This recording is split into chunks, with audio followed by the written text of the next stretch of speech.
My name is Alex Caserta. I recently retired from a 34-year career as a visual arts instructor in order to embark on a new adventure. As a photographer, my goal is to reveal historical information while shedding new light on the people and places that sustain our rich cultural heritage. This is an opportunity for us to discover the farms, food, and flavors of our beautiful state. This is a time for us to explore the diverse wonders in our own backyard. This is Harvesting Rhode Island. Perfect. This farmhouse that's behind us was built in 1771. Let's talk a little bit about your short stay here. You've been here for 3 years? Just about. Well, 2 years. This 2 is our years third here? season. Yeah. You've got chickens, you have, you have roosters, pigs, you've got some nice crops growing in the back. Mm-hmm. You have a beautiful large greenhouse that you just put up. Mm-hmm. What can you tell me in terms of how you got started in the farming business? Well, we own a restaurant, and so when we lived in the city, we have 2 kids, or we have 1 kid, and when we had the second kid, we started thinking about moving out of the city. So we found Foster, which we didn't know about. It kind of was a natural progression. You started looking at these properties, and you'd think like, oh wow, this could be a farm, or this could be, and then you kind of start thinking and start dreaming, and then we got this place, and it kind of made sense. This place was a farm. Yeah, this place was a farm, and it so it was a natural progression. It was something we've always wanted to do. Him in particular. Yeah, this place offered like what we saw was the bones of a farm, at least at one point, and seemed intrinsic that it could do what we wanted it to do after looking at a lot of different places, almost every place that was for sale in Foster. But it is great out here. It's kind of like Vermont. It reminds us of a lot of Vermont, and offers a certain level of convenience actually to Providence and so forth. So It's nice and quiet out here. You're really in the middle of the woods. yeah, we like it. Now, your restaurant's located In Providence. Yeah, in the Providence. west side, Armory District. So you get to spend a little time in the city and a little time out in the country. Yeah. Yeah. So you get the best of both worlds, it Best of seems. both worlds, yeah. Eric, where did you get your training as a chef? Well, I don't know that I have any training. About 20 years now of just cooking and just trial and error and on-the-job learning. This is what I guess I've always wanted to do. So it's nice to start my career in the restaurants and finally transition into this end of food production. What made you decide to use your own products that you grow in the restaurant? As a chef, there's just a lack of interesting products out there or available, and this is just you can fine tune. We can make whatever we want, or And there's interesting products out there too, but they're pretty price prohibitive. Oh yeah, that's the other So point. when you start looking at some of these, you look at the organic stuff, and we've always that's been our baseline. Our baseline is to always have free range, always to have organic products, but they're expensive. And so if I really wanted to have that restaurant, you really have to. I'd have to charge more. And so this gave us kind of this option where I still charge myself a market rate, but it's cheaper than if I were to buy it from some of these other places, which I understand why they sell it for that. Well, but, we're also yeah. seeking out the most interesting product, Yeah. the rarest, things that maybe you can't find, can't see, or wouldn't be able to afford in another context. You're growing the products in your own backyard, and you're literally driving them 30 minutes away to be used fresh. Yeah. Most of the stuff from the farm is used either that day or the next day. Like we bring bi-weekly deliveries in, so it's used within 2 or 3 days. Anything's like 2 or 3 days old. It was, I think, a nice natural extension for us after having the restaurant for several years to want to do something else. And I think there's a certain pressure to open a second location. But for us, it seemed kind of, well, that's not what we want to do. And this was a nice way to add to what we do and complement exactly what we do without just, doing another exactly the same thing. So Now, are you always looking at new products that you can grow? absolutely. Yeah. Oh, yeah. We've been we've been doing all sorts of interesting things, or what I find it fascinating. I was just talking to my chef the other day, and he was like, oh, I went and did a tour of one of the Sid Wainer farms, and they had these really cool, pine berries. And I was like, oh, yeah, we already planted them.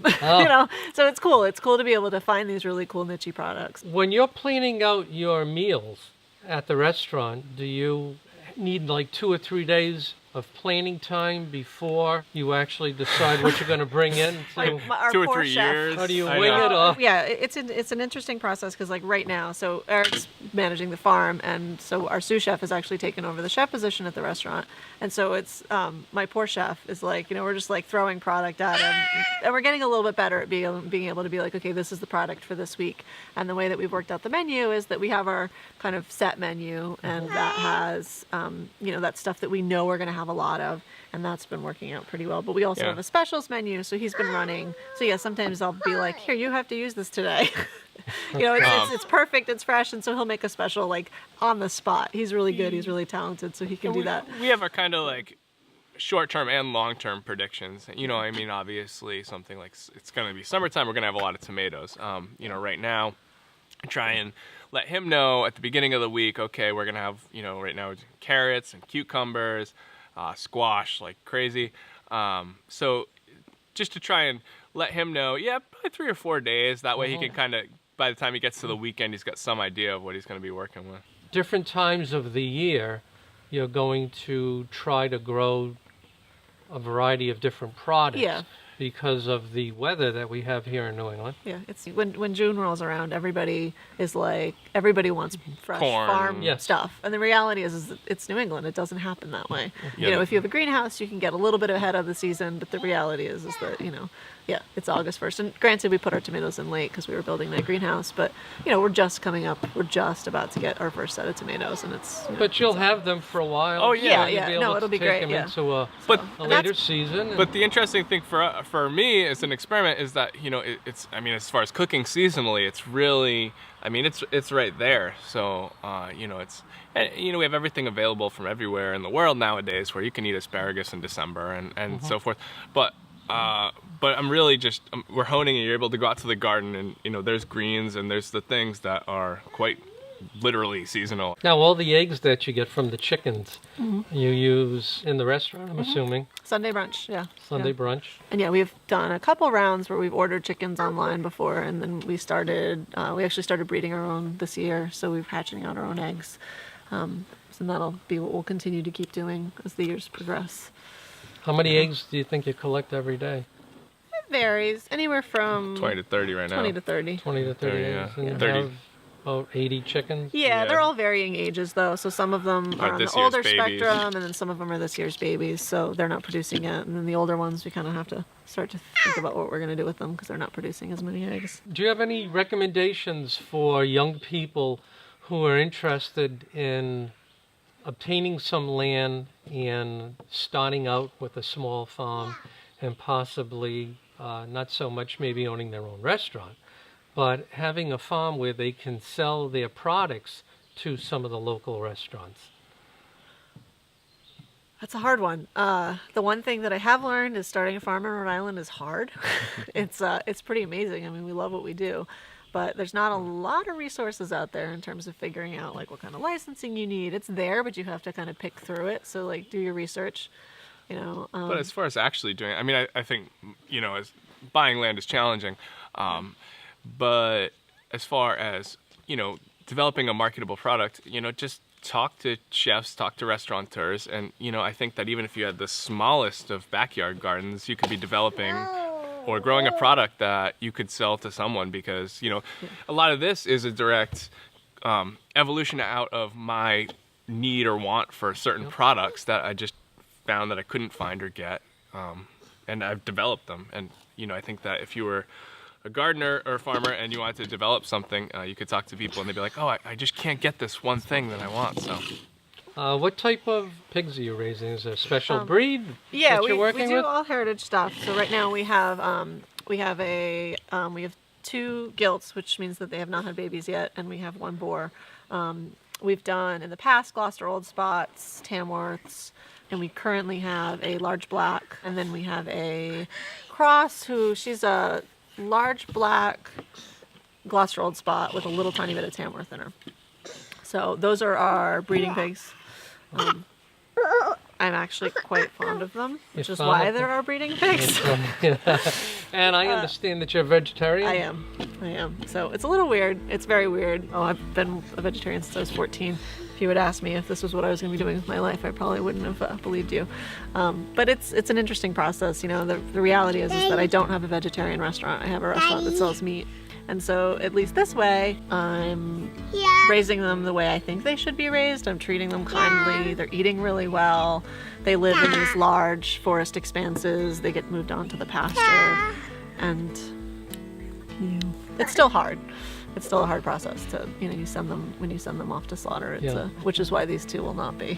So, because they're pretty interesting animals. They're really smart, and they're pretty friendly, and they're pretty cool. So.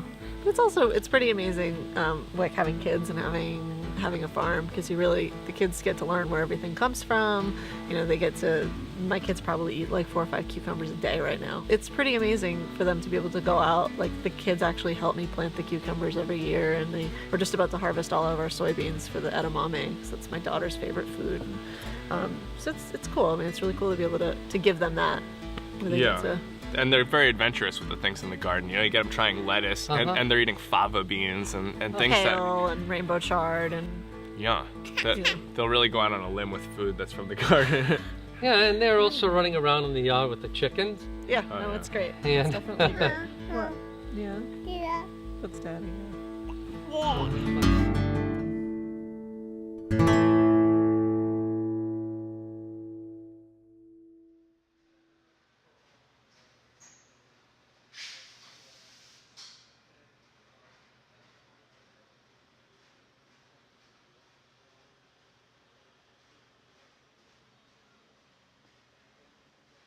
This is our greenhouse where we grow oyster mushrooms. We have blue oysters here, golden oysters, and piopino.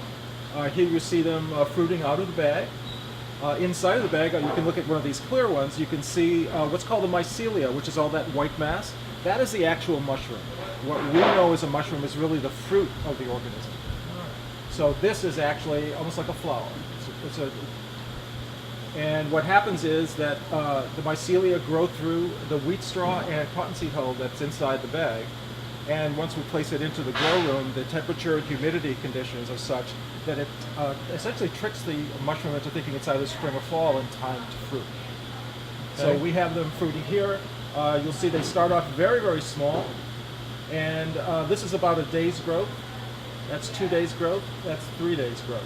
So by the time the 4th or 5th day rolls around, they're ready to harvest. We just harvested here, so there aren't any. Mike and I met at a farmer's market about 2 years ago. And I was at the point that I had just finished a pilot project at Sweetberry Farm with the mushrooms. And Mike was growing mushrooms on another farm, and we realized we had the same thoughts and the same goals, and we decided to go into business with one another. Okay, so you were growing at Sweetberry for how long? We were growing at Sweetberry for about 9 months. Bob had started a pilot project for about a year before that, but really not a commercial level. It was kind of a test phase. Yeah. But when I came on and we started growing at a commercial level, we were there for about 9 months until we decided we needed more space. Okay, now you're in this very large space in a warehouse, and you've put this grow room in. And do you have plans on putting more in? Yeah, we just received a grant from the state. It's called the Loie grant. It's $10,000 is going to be helpful to us for a little piece of one of the grow rooms we're going to be putting in, where we're hoping to grow maitake and a couple other varieties of mushrooms. These are our golden oyster mushrooms. They are cousins to the blue oysters, but you can see that they are very, very different in structure. They're much different than the blue oyster mushrooms. They're more delicate, both in flavor and in texture. And how large will the flower grow? This will get about this big by the time it's ready to harvest, and I'd say that's probably 2 days away from harvesting. They come out of these little white bumps, as you see, and then they differentiate into these small petals. And this is like day 2 here, that's day 3, that's day 4. And by day 5, this cluster will probably be about that big and ready for harvest. How many times or how long will this actually produce mushrooms? You can get 2 flushes or harvests out of each bag. You can get 3 or 4 even, but each successive harvest is much less than the first, so that you find that it's really not worthwhile keeping the bag in here beyond a second flush, because you'll get probably 4 to 5 pounds out of the first flush, maybe 3 out of the second. By the time you get down to the 3rd and 4th flushes, you're getting such a small amount, it's just taking up too much room in the grow room. Now, do you actually produce this mushroom bag? No, we have a friend who owns a huge mushroom farm down in Pennsylvania who makes the bags for us. And what do you do with the bags when you discard them? The bags are a wonderful compost. You know, we try to get them to local farms. They also exude CO2 as the mushrooms do, and there are people who have greenhouses that use them to generate CO2 in the room because plants love CO2. So in terms of sustainability, this material can be used over and over again. Yeah, very much so, and it makes incredible compost. So we're lucky because what we produce here is a living organism, and essentially those bags, after we're done harvesting from them, they breathe oxygen and excrete CO2. So a lot of greenhouses would love to have more CO2 in their houses because they help plants grow. They're also great tools at breaking down compost, so you can actually add these bags to your compost pile, and what they'll do is they'll eat the other organisms that are in there, and they help break down that compost. So they're a great compost. They have a lot of different values after we're done with them. And can you explain how this actually operates? Sure. Essentially, what mushrooms need is a high humidity, high airflow environment. So they produce CO2, and the big challenge with growing mushrooms is keeping that CO2 level in that room down low enough to where they'll be okay. So what that requires is us to change the room. We have to change all the air in the room 10 to 20 times an hour. So we're literally moving that much air in and out of the room from outside that many times an hour. And what that does is it requires us to use way more humidity because of the fact that we're getting rid of that air, that humid air constantly, and also the temperature. So we're fighting. I mean, the HVAC system that's in there could probably cool and heat this whole basement floor, but we need it for this one room. These are one of my favorite mushrooms. I think they're fun to grow and they're absolutely delicious. Pietro in Italian is poplar, means poplar tree. And these mushrooms grow under poplar trees in Italy, so they call them piopini, which means little poplars. Poplar. They're really they're a delicious mushroom. They're very deep, rich mushroom flavor, sort of a leaf litter kind of taste to them. They are wonderful with pastas and risottos, great on pizza. And how do you recommend preparing these in a restaurant? They're very simple. You just essentially take, let's pull one of them off here. You just take the cap off and put it aside, and then you bring your knife down the stem and slice it very thinly until it gets too woody, like the base of an asparagus. Yep. Then you saute that first and throw the cap in at the end. Oh. Conversely, you can just get your knife and cut it lengthwise into quarters, and it sort of curls up, and that whole thing can be sauteed. Do you have any problems in terms of sanitary issues when it comes to growing mushrooms? Well, if you consider that environment, it's 98% humidity, all of the air change in there. It's a kind of environment that molds like to grow in, other fungus likes to grow in there, so that we completely sanitize that room every week. The floors and the walls are scrubbed, the racks are scrubbed. So it's not a sterile environment, but it's a clean environment. Sounds like a lot of work. It's a tremendous amount of work, yes. 90% of growing mushrooms is cleaning. Yeah. Cleaning, yeah? Yeah. Why mushrooms compared to other products? I've wanted to get into farming when I changed careers. I was in the music business and I moved on to something different. I got burnt out and I wanted to do something different. Essentially, I went and worked for some farms, and I decided I really liked being a part of the community and farming in Rhode Island. And what I was looking for was something that would keep my interest, that was not just your everyday farming. And the thing about mushrooms is it tends to be very complicated, which I enjoy. I tend to thrive on those things. And besides the actual growing, part of it is actually problem solving with mushrooms, because there isn't really a rule book on how to grow mushrooms. So what we end up doing is we have to design and build, like we've designed and built this room from scratch. This is the first time anything like this has ever been done, to my knowledge. So, we had our friend from Pennsylvania, one of the biggest growers in the world, come up, and he looked at it and he said, I think this will work. It was like, we were like, I hope so. But so essentially that's, what keeps my interest is all the different things. Like, I have to be an HVAC guy. I have to understand humidity. I have to understand fluid dynamics. I also have to understand how to grow things. So all those different things, tend to keep my interest. Yeah, and Bob, you were in the restaurant business for 30 years. You just decided to come over to the other side? Well, it's just I just sort of fell into it once Mike and I got together and realized that what the potential of this business might be. It's just grown and grown from there. So, Mike, how many growers do we have in this area for mushrooms? In the state of Rhode Island? State of Rhode Island.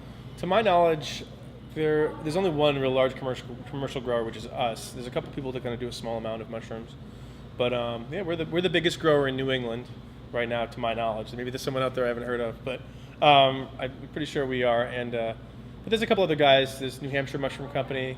There's also Nantucket Mushroom Company. So. And Bob, how far in terms of distance do you sell your mushrooms? Anywhere from Mystic up to Boston. We also have some customers in New York that we overnight mushrooms to. We just ship them out. How many restaurants do you think you have that you're dealing with locally? We're over 100 now. Over 100 local restaurants. Mm-hmm. Yeah, between Boston and Rhode Island. Yeah. Okay. And am I looking at the marketing team here? That's us. Yeah. Yes. Marketing team, delivery team, growing team, sales team. Yeah. Yeah. I mean, well, we also have a lot of great people that work for us. Yes, we're very lucky. So we aren't the only ones that deliver. We used to, though. When we started, Bob and I were the ones that were delivering every day and growing everything all ourselves. But now we have about 8 people working for us now, and we couldn't do it without them. I mean, it's definitely a team effort. And but yeah, most of the time we spend a lot of our time on the sales and marketing and stuff like that. Now, do the mushrooms have to be taken care of 7 days a week? Is this? Yeah, 365 days a year. Uh-huh. We have mushrooms growing. Because what we do is we start the mushrooms in cycles. So there'll be a mushroom that goes in we'll put the bags in on Mondays or Tuesdays and Fridays. So there's always mushrooms growing. Always growing, and then you're harvesting We harvest every day. Twice a day. Twice a day. Twice a day you're Twice a day, harvesting. yeah. Mm-hmm. Generally, we harvest every day. We pack and ship about 5 days a week. Okay, and do you bring mushrooms in from other locations, or do you just sell what you produce? No, we bring mushrooms in from all over the world. This week we have chanterelle from Lithuania. We've got fresh morels from Alaska, lobster mushrooms from Oregon. So wherever the mushroom harvest is, we are, and we try to provide our chefs and our clients the best possible selection that's available. Can you give me examples of some of the local chefs who are doing special things with the mushrooms? What we've been able to do is offer a high-quality exotic product. So there's a lot of mushrooms in the market already. Yep. What we've been able to offer is like our maitake, for instance, or our golden oyster, which don't travel very well. So a lot of the chefs know what these products are, but have never been able to come across high-quality versions of them. So that's what we've been able to offer.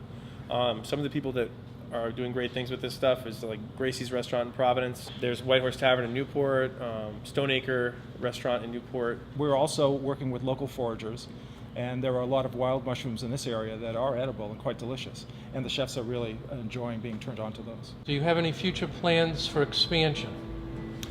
Well, we did receive that grant from the state, and in October, probably end of October, beginning of November, we'll be putting up another grow room right next to the one we have, possibly 2, depending upon how quickly we can get everything together. But yes, we're expanding. Well, we've more than doubled our size since January.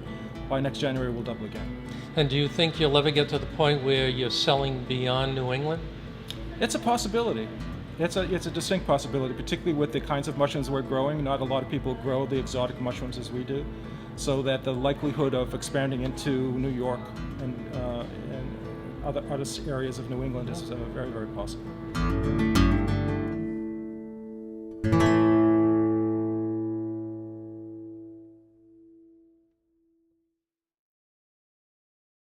I'm here today with Desi Wolf and Jason Timothy at Louis Fuller's restaurant in Providence, Rhode Island. And JT, what can you tell me about the plates that we have in front of us? Well, today what's in front of you is we have a Cornish game hen that's on top of some potatoes and some mushrooms. The potatoes were grown by Desi and Eric at the farm out in Foster, just with a little bit of beet greens, which were also coincidentally grown at the farm. Just with a simple onion demi-glace and just garnished with a little bit of mosh greens. And then here you have carrots, a carrot salad, which all these carrots have been picked today at the farm by Desi and Eric. 4 hours ago. And basically this is just some roasted, really tiny, nice baby carrots, some shaved baby carrots, carrot tops, a carrot reduction from some carrot juice, and some carrot powder, which we made here in-house from the pulp that we made the juice from. So, all local from the farm, and produced in the kitchen, all the ingredients homegrown, and you end up coming up with a spectacular dish. Yeah, it's a really cool process. It's really cool to know that, like, I started this in probably January when I bought these seeds, and then there it is. And they were only picked a few hours ago. Yep. And the mushrooms come from Rhode Island Mushroom Company, Yeah. which is a local, Yes. My cousin. and your cousin.